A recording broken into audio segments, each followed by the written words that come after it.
I want to talk about something. All right. I'd like to say something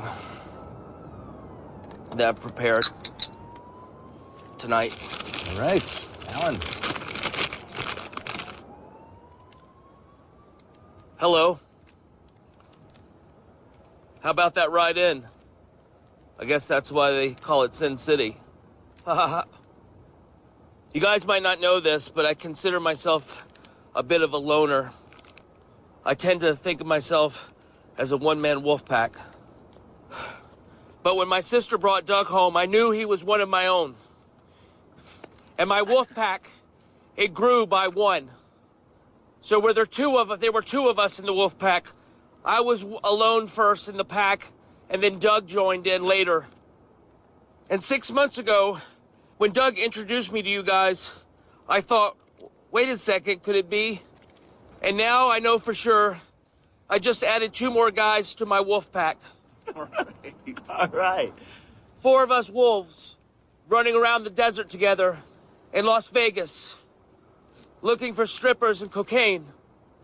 So tonight, I make a toast. What do you got there? Oh, Yeah. What are you doing?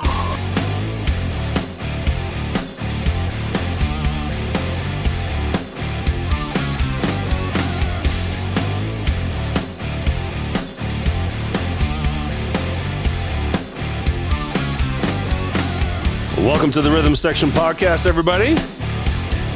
We are here to spotlight the greater Memphis and North Mississippi music community by sharing the stories of our amazing artists. Produced by SRP Studios, elevating brand visibility and credibility for businesses using podcast marketing. Go to srpstudiosllc.com for a free consultation. New episodes drop on Apple and Spotify every Wednesday morning. You can also catch us on YouTube and Facebook at 6 p.m. Central every Wednesday. Go to therhythmsectionpod.com for all information. And today's episode is sponsored in part by Hadley's Bar and Grill. Join Hadley's as the Christmas for the Kids benefit drive kicks off its 2023 campaign this month with the annual 12 Days of Giving events. The first week of December are the dates that we're going to hit for y'all. December 1st, we got Landslide. The 2nd, the return of Kevin and Bethany Page.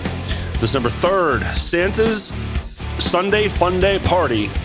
December 6th, Dirty Santa Party with Island 45. And on the 8th, Anthony Quarter. Yeah. With Fever Tree. Yes, sir. This will be Hadley's 8th year to be involved and ready to hit the ground running with significant events until December the 23rd. Thank you, the one-man wolf pack, Rick Hale. Check out their Facebook and Instagram pages for more info on these great events, and go follow Rick Hale, and his first name is spelled R-I-K. Then we got Boba Cream. Boba Cream is a veteran-owned, family-friendly business serving delicious boba tea and desserts with a commitment to quality and customer satisfaction. They're having their biggest sale ever. Buy one and get one free on all drinks and plushies. Find them at 131 West Commerce Street in Hernando, Mississippi. Now, Jeff and all of our listeners right now, you need to take advantage of this great deal. It will not last long because Boba Cream has announced that they are closing the shop. They're closing the doors. They do not have a definitive close date yet, but it will be soon. So get those drinks while supplies last. Also there till the bitter end will be our merch. We got shirts, hats, mugs, tumblers, and free stickers.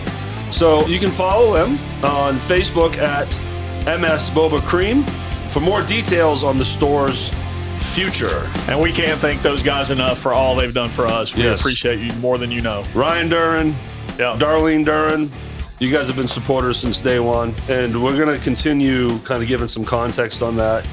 So yeah, Boba Cream came in early on as a sponsor in kind, where they gave us free floor space for our merch and they got a little ad. And then coming into season 2, they stepped up and became an official advertiser. We couldn't be more grateful that we had that partnership with them. We're going to be able to push them through this season. But yeah, get over there, go support them. They're selling all of the equipment in the kitchen and they're selling it all out. So if there's a business out there that wants kitchen appliances, like industrial kitchen stuff, reach out to them. Absolutely. They're trying to sell everything out. So, okay, today we're spotlighting Mr. Troy Ison. Yes. From Headband. Yes. More on him coming up. Next week, we have our very good friend Lance Binder, bass player extraordinaire, singer extraordinaire, Tigger, and dancing for Area 51. Coming up, we got Michael McClenny.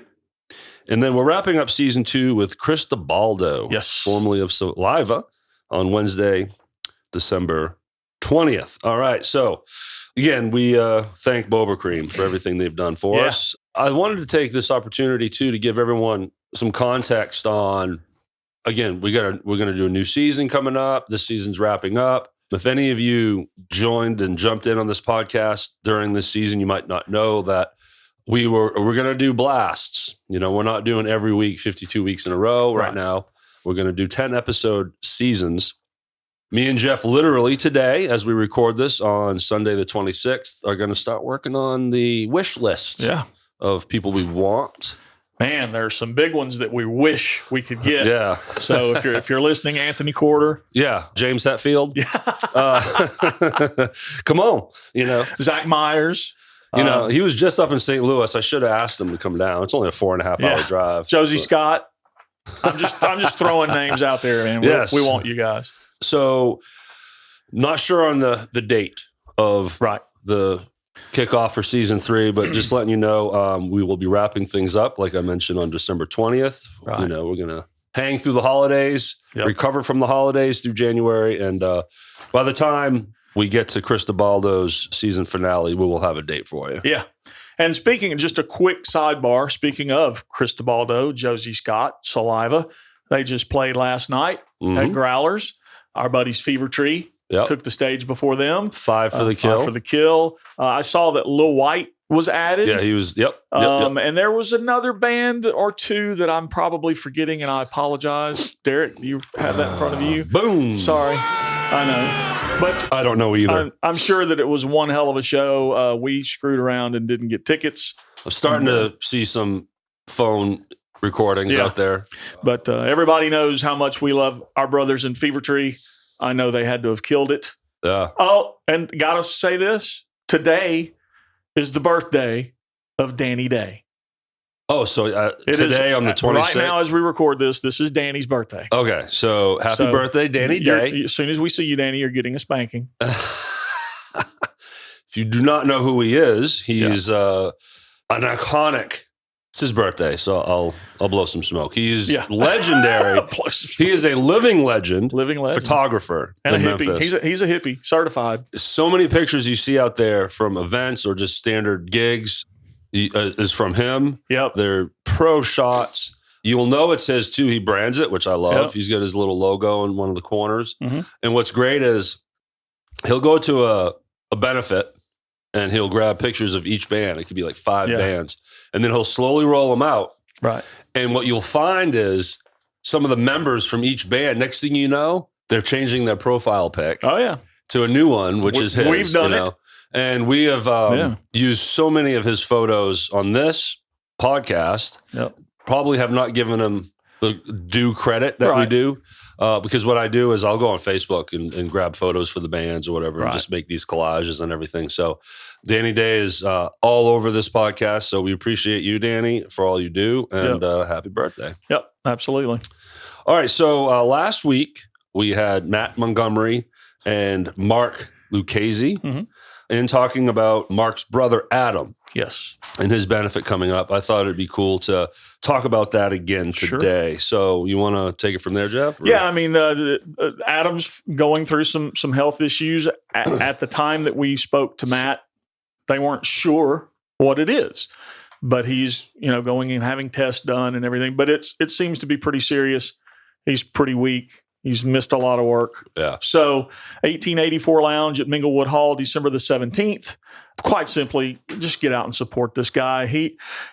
Full disclosure, Derrick and I didn't know who he was. Yes, I was going to say that, and mean no disrespect. No, but he's a guitar luthier, and it seems like we've seen posts from Jeff Cobble and Donnie Smith and Mike Bertaldo and all these great guitar players. Matt Montgomery's getting behind this, And Matt is such a selfless human being. He's just one of the greatest guys we know. Yeah, couldn't thank him enough for doing all he does for just anybody and everybody. Yes, and it's free, everybody. It's on December 17th from 4 to 8 p.m. Right. There will be $10 raffles and a silent auction. Yep. If you want to, you can auction for some of our merch. We're going to have merch there. We're going to have some stuff there. Yeah, if you show up between 3 and 4, your raffle ticket is free. Right. All right, so check that out. All proceeds will go to Adam. I will be there. Yes. But Jeff won't for a real reason. You're playing another benefit. Yeah. What benefit are you playing? Christmas for the Kids with Gen X. Okay, where is that? It's going to be at, holy crap, I need to look. I think it's Neil's.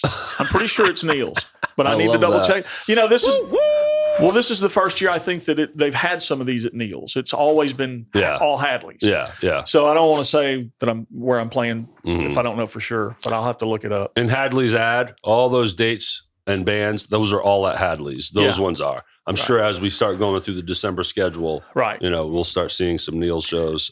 One thing that they did say about the benefit, you do have to be present to win. Yes, so don't point. think you're going to come in, buy your ticket, and then haul ass and pick your stuff up later. You got to stay. Yeah, that's a good point. So we wish him well. I'm looking forward to it and seeing all those amazing bands. I didn't think to list the bands out. Maybe we'll mention that again. We'll mention this another time before leading up to the 17th. Absolutely.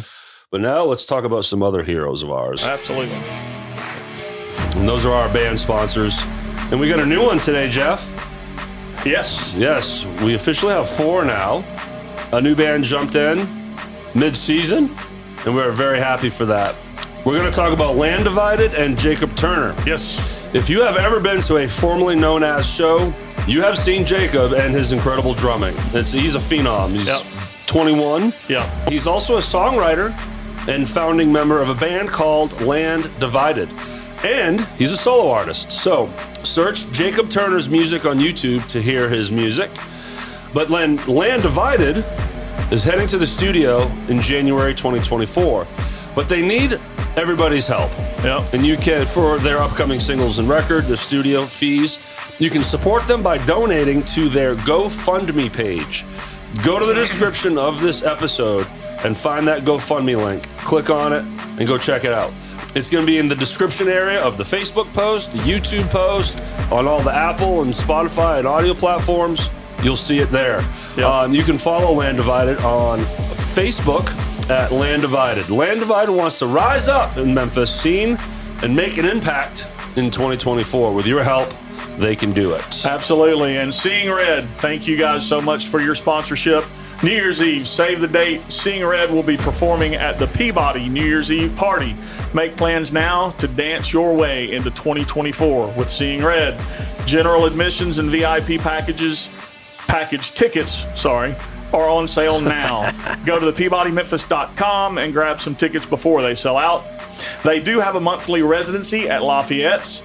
They've got Saturday, December the 2nd at 10 p.m., Saturday, January the 13th at 10 p.m., Saturday, February the 10th at 10 p.m. You can follow Seeing Red at seeingredband.com. Thank you. Area 51. We just have one date for them right now. It's Rock House Live Collierville, Friday, December 1st from 9 to 1. I guarantee you that's not the only one they have going on, but that's the one we have for them. Follow Area 51 on Facebook at Area 51 Memphis. And one of our favorite human beings ever, Sean Few. It is the most wonderful time of the year. A Collierville Christmas special will usher you into the spirit of Christmas with many of your favorite songs and Memphis musicians. Located at the Herald Theater, Sunday, December the 3rd, 7 p.m. to 8:30 p.m., free admission.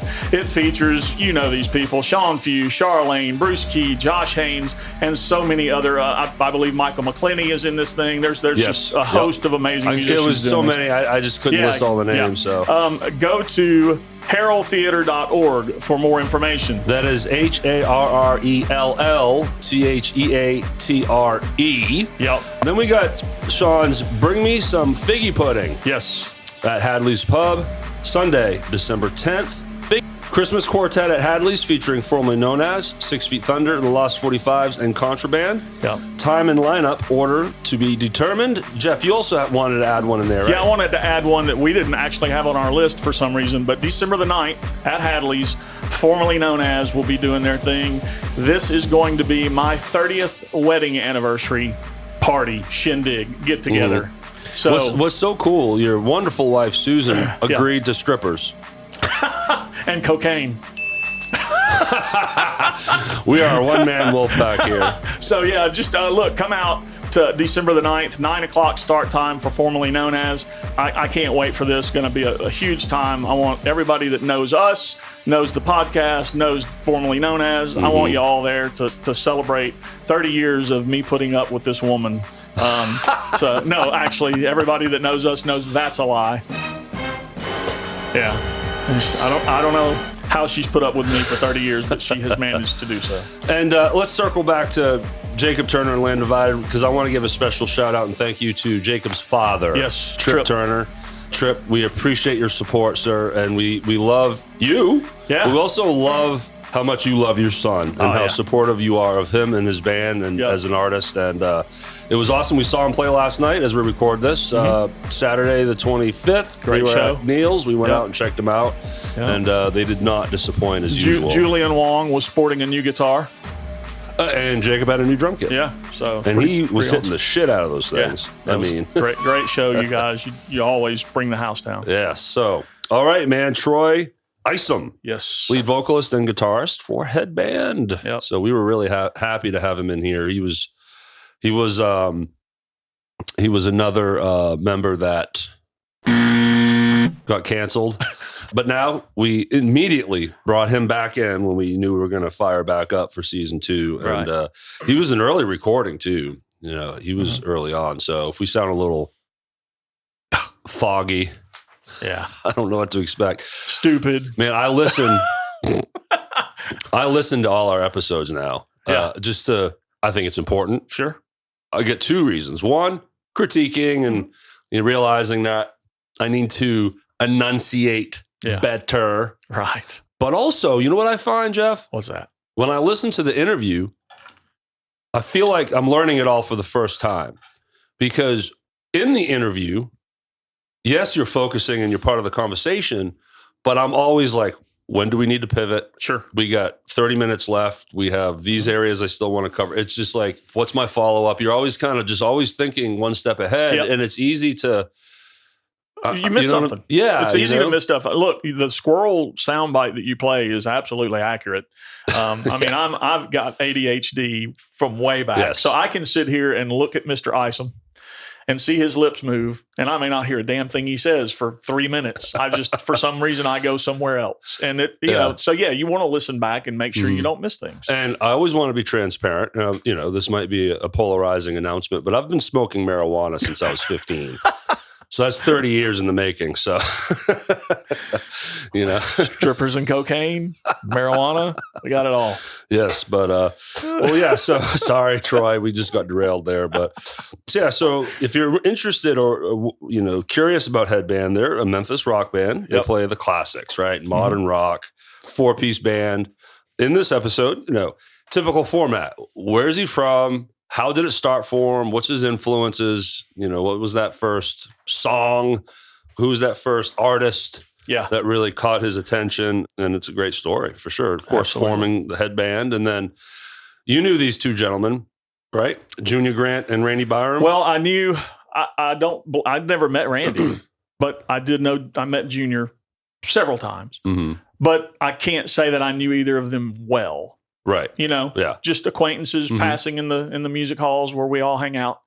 I don't think I ever even crossed paths with Randy, but Junior is such a phenomenally nice guy. And of course, we've had Jill, Randy's widow, in here for an interview, and we learned. And then we had Junior Grant's Yes, Jennifer. Jennifer. Yep. Yes, Jennifer Grant. She was in here to talk about Junior, and so we learned about these guys through this podcast, which is one of the reasons we love doing this. And for context, that those who may not know, before the current 4-person lineup or the format that you see now of Headband, it was a trio. Right. It was Troy, Junior Grant on drums, Randy Byram on bass. Mm-hmm. That's when, and we found out, like you said, once, when someone passes away or the anniversary shows up and it showed up on our lexicon and everything, we just learn how loved members of this community are, and the love poured out to them for sure. They both passed within like a year from each other, right? God bless you all to them. Absolutely missed beyond words. So Troy Ison, you can find his links in the description for him and his band. And so anything else there, Mr. Jeff? That's it, man. We've wrapped this one up. I'm ready to let everyone hear about this amazing musician we interviewed. So again, check out the rhythmsectionpod.com. If you're interested in being a band sponsor or an advertiser, especially, if you want to jump in now, hey, we'll take you. Yeah. But we're definitely going to be looking to ramp things up for season 3 early on and try to secure some advertisers. We're talking about possibly bringing the video aspect of this back. No. We're going to announce that officially right now. So that's done. The cameras are coming back. Okay. I'm going to figure out a way. Yeah.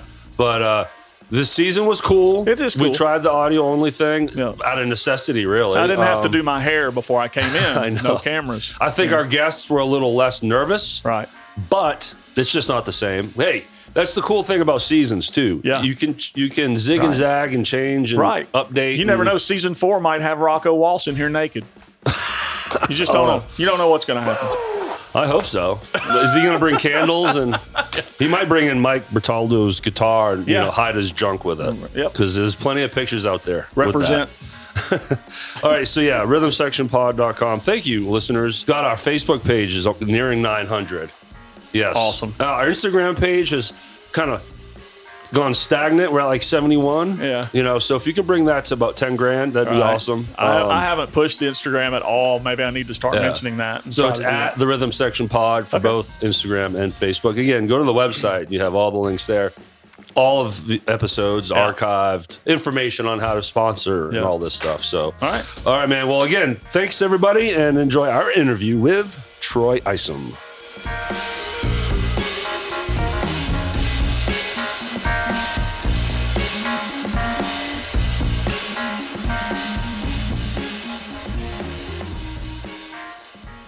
What's up, Troy Ison? What's going on, Derrick? How you doing, buddy? Yeah. It's good seeing you again. Yeah, Rhythm Section Podcast. Great to be here. Man, we're happy to have you in here. Again, the timeline when this stuff's recorded and published. Oh man, I'm already failing, Jeff. Look, this is brand new. We've been away for a while, so this may take. Scott! What'd you do? What'd you forget? No, I forgot to make that audible. Okay. But me and Troy just played last night in Brownsville, Tennessee with the Elevation Memphis. Yeah. It was our first Tina Turner tribute show. It was super. It was really super. I caught a quick clip of it on Facebook this morning and with the dancers out front. It was very cool. It was awesome. Looked great. And for more context, this is, who knows when this is publishing, but this is the first recording for me and Jeff in an audio only situation. And Troy, thanks for breaking this in for us. I'm glad to be here. Michelle, thanks for letting him come. Yeah, I know. If you're listening. No Michelle. I mean, you guys are like two peas in a pod. I've never seen you guys without each other. Yeah, and most of the time we're out together with the community, and doing things, supporting the band. So awesome. She's awesome, man. You guys are really good with all the benefits, which I want to get into. But thank you, sir. But you know what? Today is not about Michelle. Sorry, Michelle. Yeah. It's only rock and roll. It's about Troy. It's about Troy. So right on, man. So we're glad to have you in here, and we're going to talk about you, and we're definitely breaking into Headband. We want to hear the story behind Headband and how it formed, and and then we're going to talk about our fallen soldiers in that band too. Junior Grant and Randy Byram too. So, but first off, man, where are you from? Are you from Memphis? Yeah, I'm from Memphis. Yeah, born and raised here most of my life. How long has that life been up to this point? How old are you? 50 plus. I'm 50 plus. Yeah. Man, right out of the gate, we're asking ages. I'm a young 57. There you Young go. 57? Yeah. All right. Really? Yeah. You are a young 57. Young 57. Yeah, I wouldn't have thought that. Yeah. I see. Look at Jeff. Yeah, I'm 53, and you look younger than me, bro. Well, God been good to me. You know? Yeah. So when did you start playing? Like, how did this all start for you? My journey started in 1974 in Whitehaven. I was around 8 years old, and we lived in this neighborhood, new community in Whitehaven, and it was majority, black people that lived in the neighborhood. We had one white family that lived in the neighborhood, and there was two brothers. Their name was Jody and Charles. Okay. And one was a drummer, one was a guitar player. All right. And everybody in the community knew them, knew their family and everything. Yeah. Sure. So me being 8, my mom and dad had got me a guitar, and I'm trying to learn how to play. So my uncles, they take me down to Jody and Charles' house. They live right on the end of the street. Like I said, the only white family in the neighborhood. Right. And I was 8 years old. My uncle took me over there, and that was my first experience in rock and roll. Okay. Seeing it, firsthand. So what were the songs that they were doing? Do you remember specifically? They were doing a lot of original material, but they kind of sounded like the Georgia Satellites, Black Crowes back then. We were talking about 74. It was that kind of rock and roll, So the first moment where you can look back and music entered your lexicon and your soul was live, watching a band rehearse. Yeah, watching them. And they actually recorded me. It was the old 8-track tape, Yep. And I don't know where that tape went, but I was 8 years old. They recorded me singing, and I was playing guitar. Right. And they was playing with me. But that was my first real experience to rock and roll. Up until then, I had been a big Jackson 5 fan. Sure. I was, I knew the soul and R&B. Sure. But rock and roll was something, new that was introduced to me. And, later on, that became where I was most comfortable. Why does that guitar sound fuzzy? What is that? What is that? Yeah. Well, that's awesome, man. So my cousins, they were older, they were teenagers. They were listening to stuff like Boston, Alice Cooper, and cool. Elton John, Cheech and Chong. I used to listen to Cheech and Chong all the time when I was a kid, of course. Your Egg My Eye was the first thing I heard by them. Acapulco Gold. Really? No stems, no seeds that you don't need. Acapulco Gold is all you need. Cheech and Chong, man. Man, I just pulled that one out. I can't remember her name, but I can remember that somehow. Yeah. Right. I had lessons for a while. Used to be Burl Old Swinger here in town. I don't know if you remember that music store, but they used to be up on Highland. Okay. And I took guitar lessons, up until about 10 years old. And then after that, I kind of learned what I learned just, for hanging out, watching Midnight Special, Don Kirshner rock concert. I've heard of the Midnight Special. Yeah. I've heard of that show. Wow. Wolfman Jack? I've heard of them. Yeah, okay. I wasn't quite there. Yeah, me either. So I was young, but but I was listening to rock and roll. I was listening to a lot of different stuff, as a young kid. So that's why these days it's normal for me to kind of play a little bit of rock, play a little bit of this and that, Yeah. The one thing I learned the blues, but I never wanted to be a bluesman. Yeah. Mm-hmm. Okay, because if I had wanted to be a bluesman, I would have been out when I was 13 playing the blues in Memphis. But I was always a rocker, which made me kind of outcast. I wasn't playing what people thought I should play. Do you think it's because that was your first impression, the first thing that you heard? That was like your first kind of influence, right? Well, rock and roll gave me more freedom to play like I wanted to. Then, if I played in like an R&B setting where the guitar is not really a big deal. Yeah. Guitar is front and center in rock and roll. Yeah, rock and roll. Yeah. That's what made me kind of, stay toward rock and roll. Yeah. Yeah, and it is kind of hard, I guess, and to be growing up in Memphis, which is absolutely a blues. Right, dominated by blues. Mm-hmm. Right, it's dominated by blues. And you chose rock and roll, which is cool. Yeah. That makes you stick out. Yeah. Yeah. My dad took me around some old bluesmen in Memphis back in the day, so I got a chance to see that front and center too. Sure. Mm-hmm. What it was really like to see old guys play the blues like that. Will Roy Sanders, which he's passed away now, but he's one of the blues guys that was legends around here, playing blues.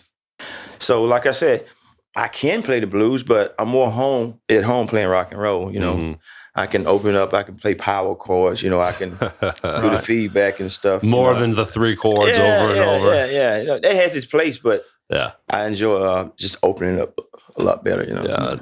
Me personally, I appreciate all genres. Right. But when you go see a band in what I'd consider a niche genre, even if it's like a reggae band, a jazz band, blues band, it's great. But I'm ready for something different. Song number 4 or 5. Right. I need a different sound, a different progression because they can sound the same. Absolutely. So what was your first band? My first band was in 6th grade. It was a band called The Champions. We played at a May Day here at Magnolia Elementary. And I think we were playing some OJs back then. Used to Be My Girl. We was doing Queen. We Are the Champions. We was in the 6th grade. So that was my first just real band. I was like 12, 13 years old. Yeah, 6th grade. Yeah. That's awesome. Yeah, that was my first real experience. We played around Memphis back in the 70s. We had a family band, me and my cousins. We were all like 13, 14 years old. And we used to play at parties, But I was still the rocker. But, of course, I couldn't rock in that format. I had to kind of be like the Jackson 5. We had to kind of be, as a group.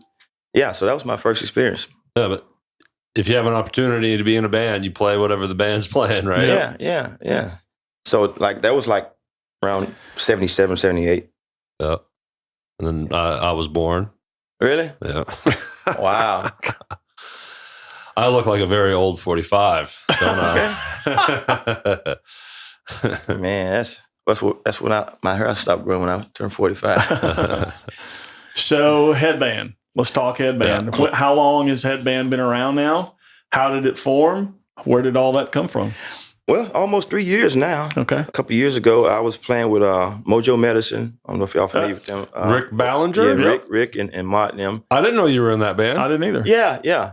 I was playing with them, and shout out to Rick and them. Mott, they gave me an opportunity to play out and people actually see what I could do. Sure. But for then, it had been a while since I just played straight up rock and roll. Yeah. I played a blend of stuff.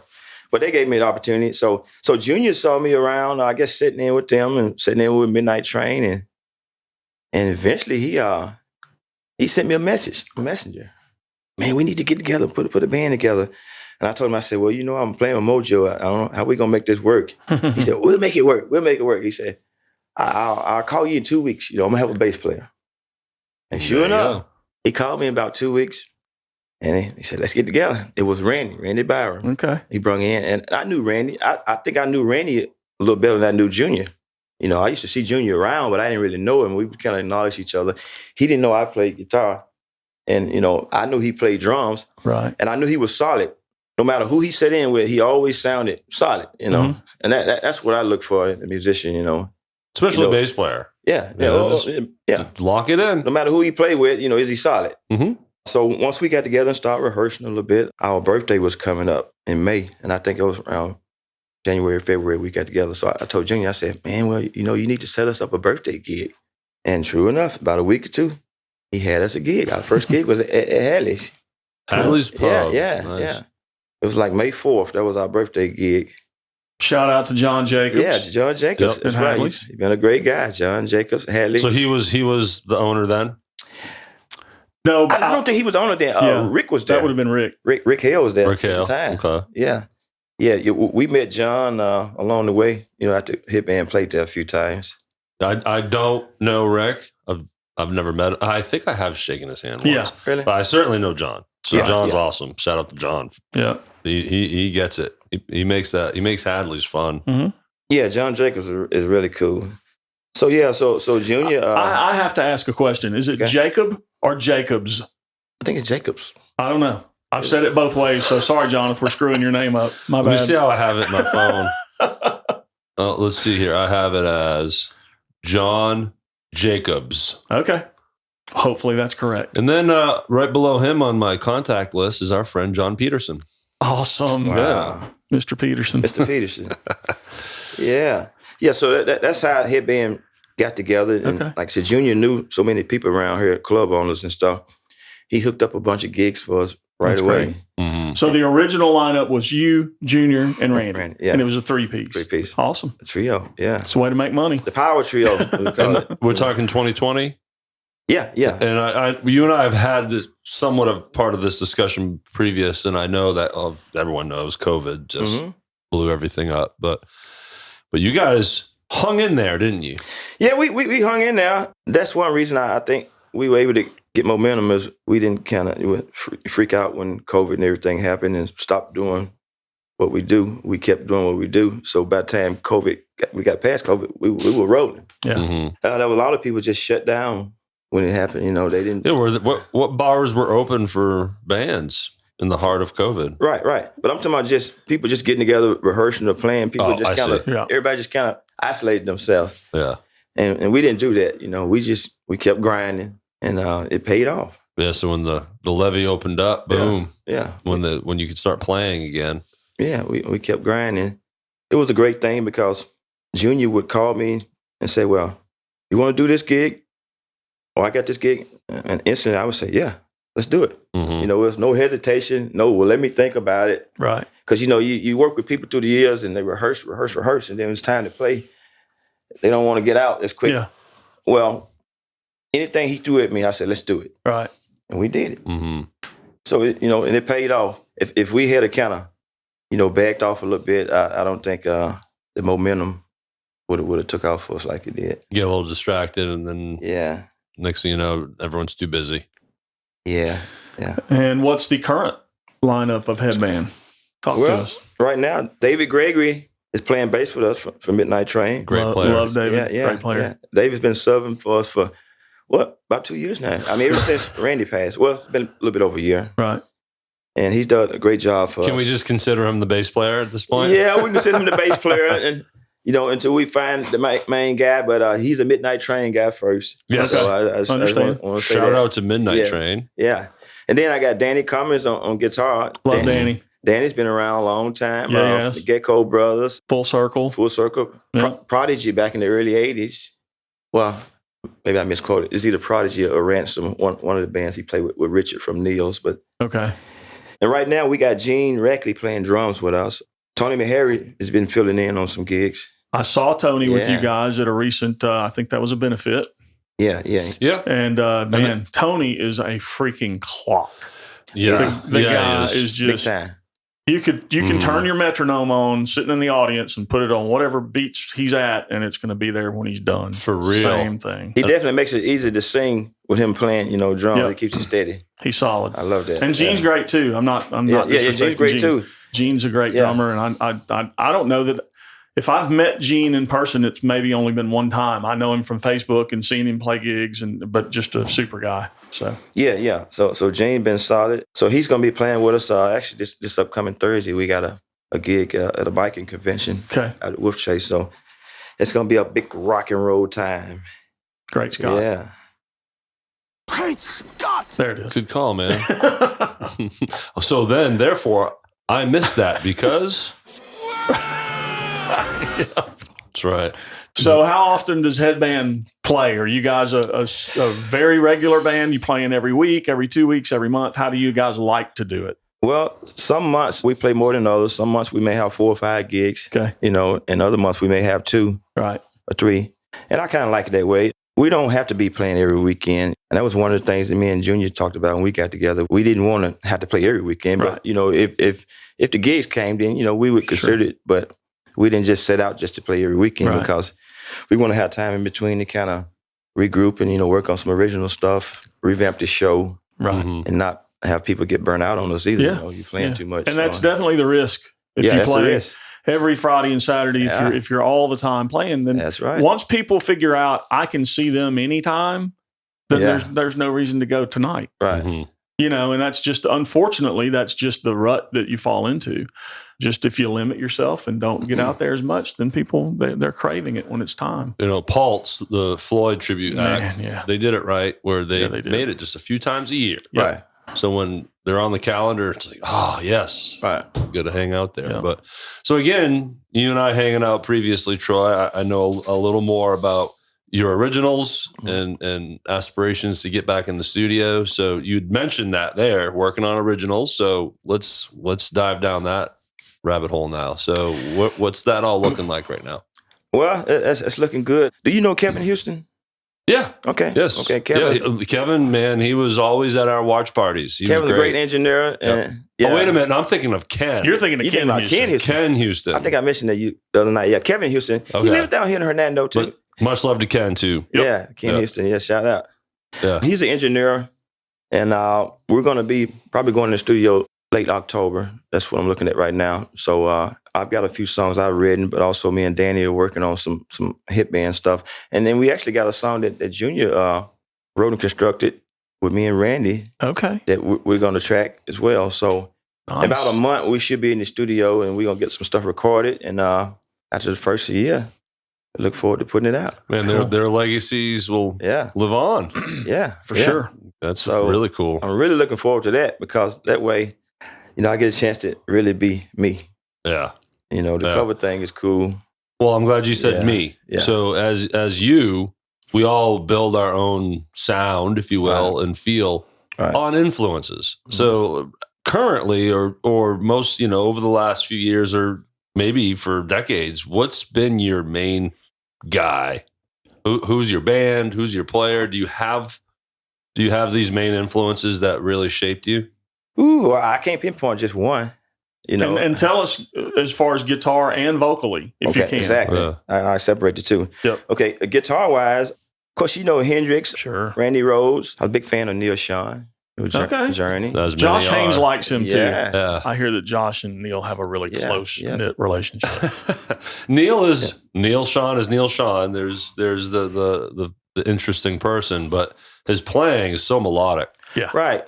Very classic solos you can memorize in your head. Hooks. You can hear them, Yeah. On the rock and roll side, I like Joe Satriani, when I'm into the more virtuoso stuff. There's a whole lot of great players out there, man. I like everybody. And as far as R&B, you got Nile Rodgers, from Chic. Of course, we know Prince was not only a great guitar player, he was pretty good. He was a great composer. And he was amazing. Yeah. So I learned from everybody. I mean, Van Halen. Sure.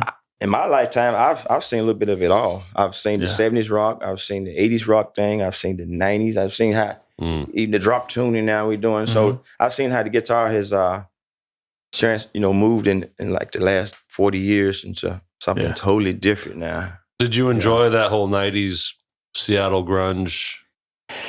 I like some of it. I'm a big fan of STP. Brother, my friend. I'm a big fan of Incubus. So I like the alternative stuff too. I love because you play some STP. You play, which one is it that you play? We play Interstate. We play Plush. Cool. So I'm a fan of the alternative stuff too, from the 90s, even though it was different from the 80s rock. Yeah. There's a lot of 80s rock people, they don't care for the 90s, but I mean, I absorbed it all. It's a constant theme in all these episodes. Yeah. Well, and look, my story is all 80s, but the 90s, STP is probably the top of my list. Yeah. I love them. Love them. Yeah, because I thought I had heard everything from the 80s, but when I heard that core record and STP and the guitar sound, this is something totally different we didn't hear in the 80s. Yeah. Mm-hmm. Yeah. The way they evolved. Each album just had its own flavor. His vocals would change. They would just switch it up. So I would say over the last 25, 24 years, it would be STP. I like Incubus. So what about vocals? Yeah. Vocal-wise, I can take from everybody. I can go back to Jackson 5. Sure. I can go back to Stevie Wonder. Rock and roll, we got Eric Clapton, Steve Perry. So vocal-wise, that's so much after Ronnie James Dio. Oh. One of the best metal singers you ever gonna hear. That's pretty awesome that you're naming this wide range of influences. You're not like in this line. It's all over the place. You've taken influence from a lot of different people and genres. And I know the old classic R&B funk. I know that stuff too. So all that's part of me. Right. But rock and roll is where I'm at home. Yeah. And me too. It's like once I came back to just playing rock and roll, then it's like everything just opened up. It feels at home. Yeah, it feels at home. I don't have to pretend. I can just be myself, do my thing. So I like that, and better late than never. I mean, if I had the following when I was 18 that I got now, who knows? Right. But maybe I wouldn't be alive. Right. God has a way of, working out things. Amen to that. You know what I'm saying? He tends to put you where you need to be when you need to be there. Yeah. I spent many, many, many years wanting to play and be noticed and be out there doing my thing. And it's only within the last few months has it really started to come to pass. You can't predict how awesome. they come, how your blessings will come, but when they come, you got to be ready to accept it. Yeah. Yeah, and definitely you're getting some opportunities, Jeff. Yeah, it's really sure. fun. Do you have a favorite guitar, favorite amp? Do you have a favorite setup that you like to do? I mean, for the gearheads out there. I know, look, you got Josh Haynes. I know he loves the Lukather guitars and PRS, and there's just everybody has their favorite. Sure. You know. You got Strat guys, Telly guys. Yeah. I don't really have a favorite. It just depends on what kind of music I'm playing. If I'm playing more funk R&B, I got to play more Strat, more single chord. If I'm doing rock and roll, I got to have the humbuckers. I got to have some power behind it. Right. So it just depends. Then if I'm playing acoustic, I want it nice and crisp, But if you give me just a basic amp, clean and dirty reverb, I can do the gig. I don't have to have anything. So during a headband show, do you typically have one guitar you'll play the entire night, or do you swap up during a show multiple times? I swap up. I play usually about 3 guitars a night. Okay. 2 electrics, maybe 1 acoustic. Is there any tuning changes, or do you everything's straight? Everything's standard? Straight right now. We don't do any drop D yet, but maybe next year when we do drop D, I have a separate guitar tune for that. I'm not going to be up there tuning while I'm on the stage. Be careful. It's a slippery slope. Next thing you know, you're doing Slipknot and drop A. Yeah. It's weird because there have been some gigs where if your pedal failed, then you have to just do the gig straight amp. Yeah. You just do the gig. You make it happen, I'm not a tech guy. Never been. So I'm straight into a Ampeg. Boop, done. Right. Yeah. Keep it simple. You can get the job done. Yeah. Right. And it's easier with bass. Until now, you have a special pedal. I know. And I got to incorporate it. I can see it right there. Matt Montgomery made me a awesome envelope. Really? Is what it's called. Pedal. Yeah. So I gotta break that into the mold. Let's talk about benefits. Okay. And this ties in with your wonderful wife, Michelle, because you guys are definitely involved in a lot of benefit work. And Headband is always, when you see a benefit out there, Headband's logo is more often than not right on it. So let's talk about that. And, thank you for being so generous with that. Well, I'm glad to be a part of it. She, that's her baby, and she so we're talking Kitchen and the Cross, specifically to Michelle. Michelle Isom, the Kitchen and the Cross. And she's real passionate about that and helping people and helping feeding the needy and stuff. And she's drugged me along to a lot of stuff, she wanted to do that I probably wouldn't have did, Right. But I had to be there for her and support her, all the people she feeding. And I see it's making a difference, Sure. Everybody has a calling. So, this is her calling. And, I'm just glad to be a part of it. I didn't hear any numbers yet for this year's, but in 2022, I remember it was announced that 3,000 meals.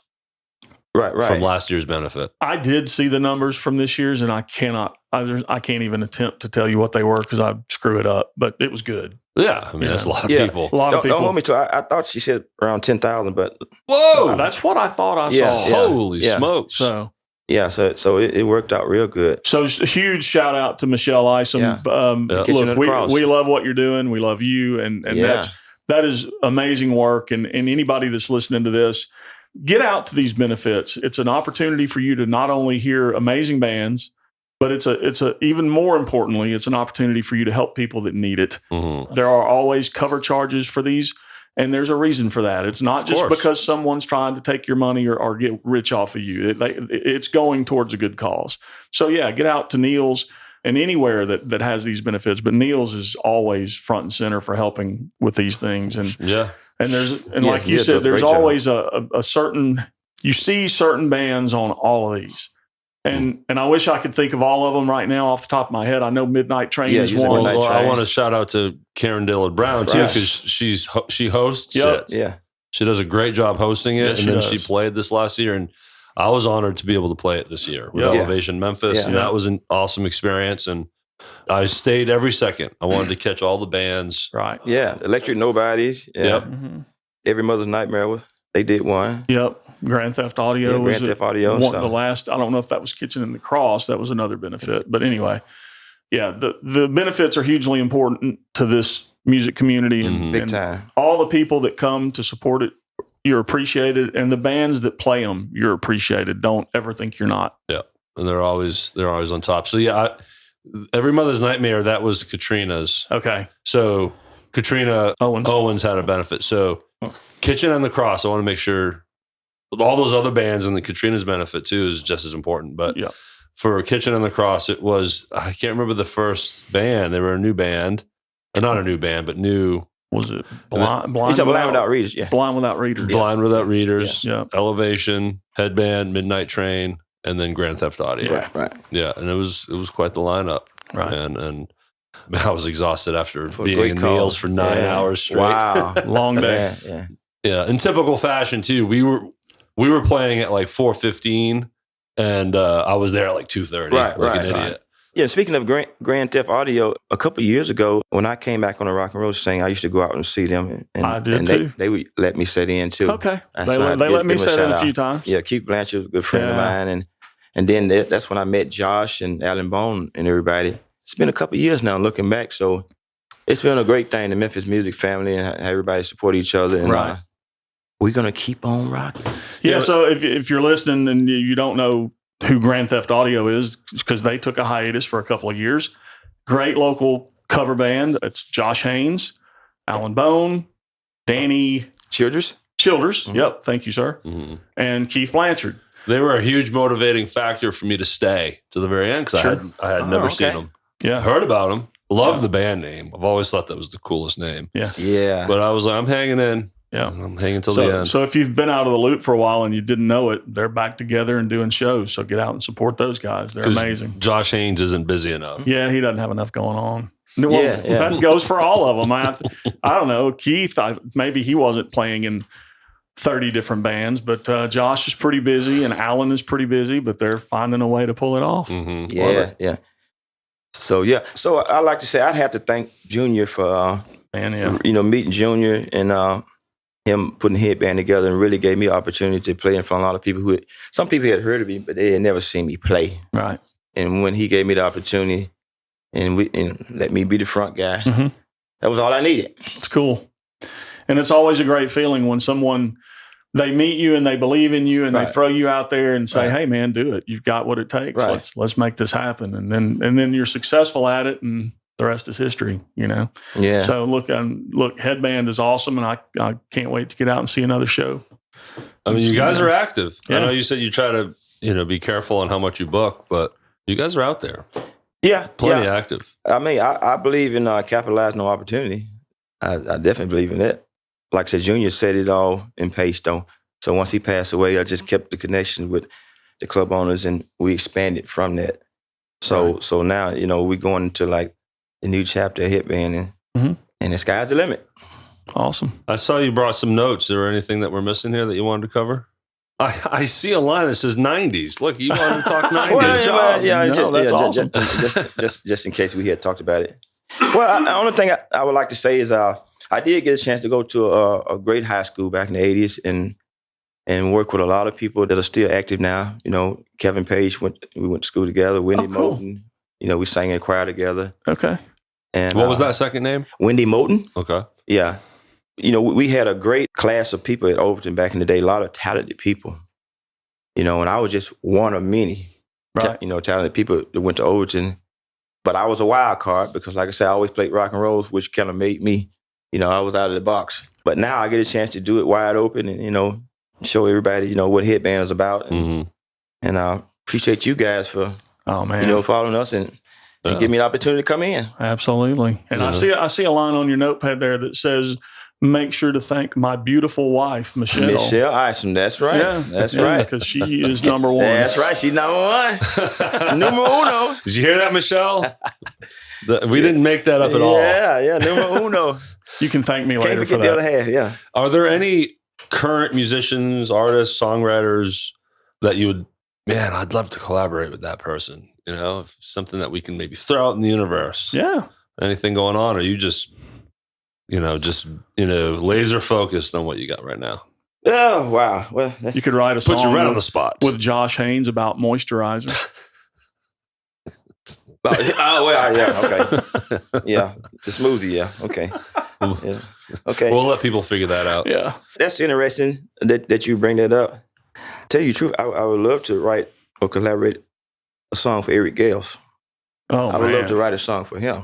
There you go. Outside of that, who would it be? No, that's a pretty good one. Would it Aaron be? Gales is pretty awesome. Yeah, I like because he's a Memphis guy. You know, I'm all Mhm. about Memphis. So, you know, so if I had to say I wanted to write a song or collaborate with somebody, I would say Eric Gales. Yeah, we need to get Eric Gales in Yeah. here for an interview too. Eric, if you happen to be listening. Great guy, represents Memphis in the world, Absolutely. you know, so. We're just throwing it all out there. Yeah. For real. Well, what's your favorite part on while you're jamming? While you're in your band, is it guitar over singing? What excites you the most when you're up there? Probably singing more than even playing guitar these days. Yeah. Really? Okay. Yeah. Because they actually, for me, they're one and the same, you know. The vocals help my guitar playing helps my vocal. So they kind of work in tandem. Uh-huh. So if there's a certain way I strike the string, it helps me to hit the vocal a certain way. Interesting. You know what I'm saying? Yeah. And vice versa. I don't know what you're saying Yeah. because no one wants me singing. Yeah. You know, if I'm hitting a vocal line that's going to be a hard vocal line, I'm probably strumming the guitar soft at that point. So Okay. you know what I'm saying? It's Then like, it's a balance. yeah, between it's the a two. balance. Yeah. Yeah. That's why when it comes to musicians singing while playing their instrument, especially drummers and bass players, because it's so, Right. especially bass playing. That's why the Lance Binders of the world, Keith Blanchard, you Mhm. know, now I got to see him play. These guys are playing very intricate bass lines Oh, yeah. and singing over top of it. Yeah. You know? Yeah. And sometimes that note, you know, is going to go hand in hand with what you're singing, whatever you're playing on the guitar. Yeah. And vice versa. So really, I think it helps. My vocals help my guitar playing. My guitar playing helps my vocals. You know, There vice you go. versa. You know, What we'll wrap it up here. What kind of advice would you give to anyone or young Troy Ison, all these years, what you've learned? Anyone out there that's maybe thinking about starting a band or getting into this? Do you have any words of wisdom for them? Go hang out with your neighbors and listen to them play. well, That's what first you of do. all, practice your craft. Yeah. I mean, you got to spend a lot of hours in there when you know everybody else is doing something else. Mhm. You got to be in the room practicing. There's a lot of times when I was a kid, I wasn't outside. I was in the house playing. Playing the guitar, practicing, which probably kept me out of trouble. You hear that all the time. Yeah. You know, picking up an instrument and doing that keeps you out of the riffraff. Sure. You're inside instead. Well, you have nothing else distracting you. So I would say, you know, just make sure you practice your craft. Some point on, you're going to have to be a people person.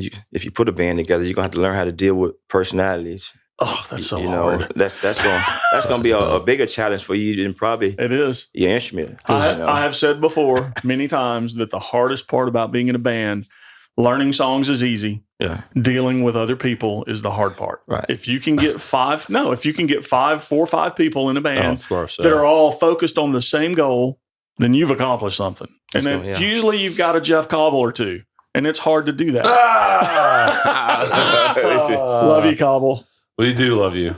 We love you, Cobble. Yeah. And so that would be some of the main things I would say. Yeah. Just make sure, you know, you practice your craft and you learn how to be a people person, you know, and you know what I'm saying? Especially if you're going to be a band leader. Mhm. Yeah. That's a bigger challenge than just being a part of the band. Oh, yeah. Yeah. And now Jeff's digging into that. Now that he's got his own band, that's something I've never done. No, You you know? did it. You did it. You were kind of that way with the Derrick Joseph thing. I mean, you were kind of. Oh, but it wasn't my thing. No, it wasn't your thing. I was the asshole in rehearsal pointing But- fingers about not being prepared. I wasn't That's going to what go I was. there. I wasn't going to say that. Some people going to love you. Some people going to hate you for being that band leader. You know, the guy who has to make them hard decisions. Yeah. You know? It's hard. So I've been in that position a lot in my life. Most of the bands I had, I was a band leader. You're too nice for that, Troy. You need to just Well, I used to be. have Danny do the asshole work. You're way too nice for that. Yeah. Kidding, Danny. But you know, having a good attitude goes so far, It does. especially when you break into the traveling side of things.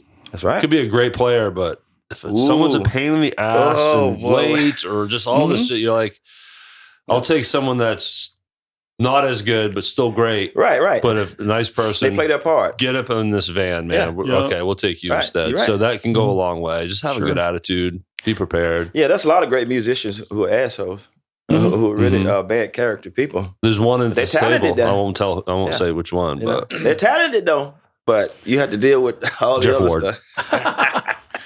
Another guy that we interviewed in here that has gone on to some pretty big success, Corey Myers. yes. He told me something years ago when I was wanting to play drums, and he said one of the most important things that people overlook is it's all about the hang. Yes. Just be cool. Man, speaking of him, Don't be a pain in everybody's ass. and we're going to have a little production meeting here live on air. Okay. One of our intros, we got to talk about going to see Tom Kiefer. Oh, yes, we do. And Winger. We went to see Tom Kiefer and Winger at the Ryman Theater in Nashville. Awesome. It was badass. Yeah. I mean, Tom Kiefer and that band, man. They're all great. They brought it. But they're big sound. I go back to Cinderella. Yeah. Oh, love it. Yeah. Love it. Ridley Fox, good show, too. Tom Kiefer is tall. Yeah. Dude, like 7 feet tall up there. I think his boots were he did something that Kiss would wear. He did have some boots on for sure. But he's still tall. Yeah, still a tall So dude. were you guys ever fans of the was it the Headbangers Ball? Oh man, yeah. I grew up on that. Yeah. Look, that was cool. My story is midnight to 3. My story is always goes to being the ripe age of Nirvana. Yeah. Okay. You know, so yes, I was a huge fan of Def Leppard. Mm-hmm. When Hysteria was that album, that was the first obsession. That album, I wore the lettering off the cassette. Yeah. Right. But it was Nirvana, 14 years old. Bam. Yeah. Wow. We get it. Yeah. So Headbanging His Ball, again, going back to that specifically. Yeah. I remember Ricky Ricky Rockman, Ricky Rattman. So many of the people that have sat in this studio were on Headbangers Ball. I know. Is that wild? Yeah. Freaking John Patterson from Tortora. Yeah, I'm sure they had a Headbangers Ball. Roxy Blue, Every Mother's Nightmare. They had their stint on Headbangers Ball. So that's awesome. Yeah, that is rad. I used to love for those Saturday nights to come out when the ball would come on. Yeah. The ball. The ball's on. Troy, my friend, not only has it been great to have you in here today, it's been great to get to know you over this time, but sir. I've had the pleasure to play with you now. Yeah. So it's been fun. Me play with you too. That's great. Yeah. Look forward to some more. You know, you and I are part of the Elevation family. Yeah. We're on the outskirts, the guys that Shout get out pulled Elevation in. Memphis, yeah. Yes. So, in fact, again, Great Scott! later this day, we got the great Darren Lee in. Yeah. The keyboard player to be. Awesome. Again, I don't know the order of when these are published, but awesome. Well, again, thanks again, Troy. So awesome having you in here. Thank you guys for having me. Yes, sir. Man, yeah. And all right, Jeff, we got some business to take care of. And man, it's been a minute. Yeah. Little rock and roll. So it's our first outro. Yeah, this could be shaky. So what's the website again? I don't know. The Rhythm Section Pod.com. .com. And merch. Our merch is still out there, everybody, at Boba Cream, 131 West Commerce Street in Hernando. Go say hello to Ryan Dern. Go grab you a drink. Yeah. We got free stickers, mugs. We still have a couple tumblers. Yep. Of course, shirts and hats. Yeah. Check that out. And then you go see a band, right, Jeff? Absolutely. Get out and see a band. That's what they count on. Without you guys watching them and listening to them, they're not going to have any work. Go see Headband. Yes. And in the description area, all the links that you need to follow Troy and Headband. Go see my brother's band, Gen X. That's right. Man. Jeff's, and then Elevation Memphis. Absolutely. Grand Theft Audio. Everybody that we mentioned, we don't just tout our own Memphis bands music here. family. If you want to hear a world-renowned bass player, check out Elevation Memphis. Yeah, he's live. awesome. No, he's pretty good. 901 Rocks, another great local band. I mean, there's so many. We don't want to leave people out. It's the Memphis music family. We will get around to you in some episode somewhere if you're in a local band. Believe me. We love all you guys. I think there's a band out there. What are they called? Area 50?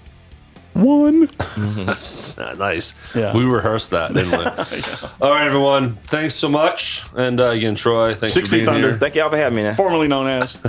Yeah. Tight jeans. Tight jeans.